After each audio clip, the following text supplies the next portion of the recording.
Today I stand before you to deliver my Marian talk on the topic Mary and the concept of consent. I will focus myself specifically on the philosophical dimensions of Mary's fiat, that is, her yes to God's will. Let me begin with the Annunciation narrative as recounted in the Gospel of Luke, chapter 1, verses 26 to 38. The angel Gabriel appears to Mary, a young woman in Nazareth, with an extraordinary message. She is to bear a son, Jesus, who will be called the Son of the Most High. Despite the immense uncertainty and potential consequences, Mary responds with profound humility and courage. Behold, I am the handmaid of the Lord.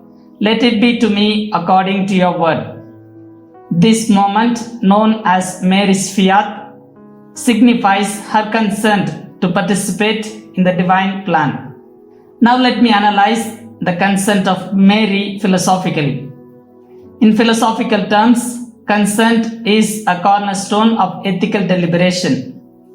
It is a voluntary agreement free from compulsion, informed by understanding and autonomy. Various ethical frameworks such as Kantian ethics and utilitarian ethics offer lenses through which we examine consent. Mary's fiat stands as a model of consent. From a Kantian perspective, her decision represents the exercise of rational will and moral autonomy. Despite the extraordinary nature of the request, Mary freely chooses to accept. This demonstrates an alignment with higher moral law. In the context of utilitarian ethics, her consent brings about the greatest amount of happiness to the greatest number of people, that is, the salvation to mankind. Mary's fiat reflects a profound exercise of freedom. In choosing to say yes, she accepts the immense responsibility that comes with her decision. This act of authentic freedom and responsibility echoes existentialist themes: the freedom of choice, the weight of responsibility, and the quest for meaning. Mary's response also exemplifies key virtues such as humility, courage, and faith.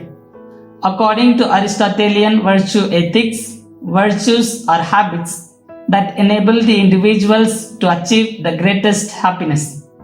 Mary's virtues align with this framework.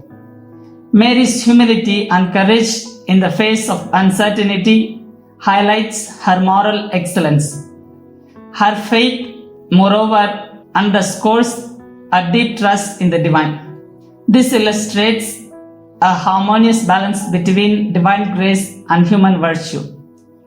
Mary's fiat holds profound relevance for contemporary ethical discussions, specifically in an era where bodily autonomy and personal agency are fiercely debated. Mary's example invites us to consider the deeper dimensions of consent.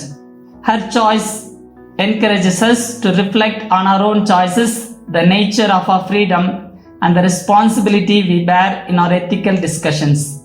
As I conclude, Mary's fiat is not merely a historical or theological event, but a profound philosophical example. It challenges us to think deeply about consent, autonomy, and virtue. As we reflect on Mary's yes, let us contemplate how we exercise our own freedom and responsibility. Let us strive to make ethical choices which would reflect our deepest values and commitments. Mary, help of Christians, pray for us.